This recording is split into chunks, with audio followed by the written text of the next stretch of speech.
Hello! 10 km run and walk with us! Ayun guys, ang ganda tumakbo sa Ayala. Fantasy, main character era, ganun. Nakakatuwa na ang daming tumatakbo on a Sunday. Siyempre, magaganda-gandahan tayo. 'Di ba? 'Di ba ang ganda? Ang ganda. Ang ganda tumakbo dito kasi maganda rin yung tumatakbo. Eme. Fantasy ko talaga yung tumakbo dito sa Ayala ng car-free Sunday. And first time kong tumakbo and worth it naman kasi nag 10 km walk, run kami.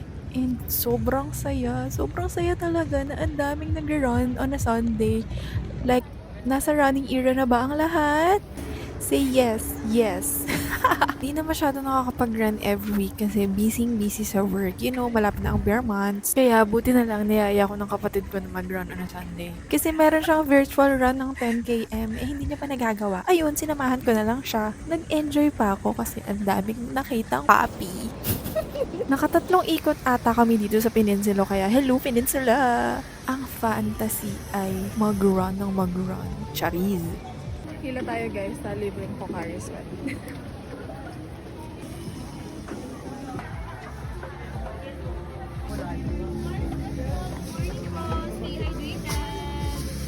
Oh, sabi ni ate, stay hydrated! Thank you Pocari Sweat! After nga namin mag-run, namalengke na kami para sa ulamin namin ng lunch. Hulaan nyo kung ano ang aming lunch. Para sa mahal na mahal namin pamangkin, binilhan niya pa talaga. Binilhan niya pa talaga. This is my OOTD pala for today. Ililink ko na lang lahat ng suot ko dito. I-check mo na lang. Thank you sa panonood. Yun lang. Bye-bye!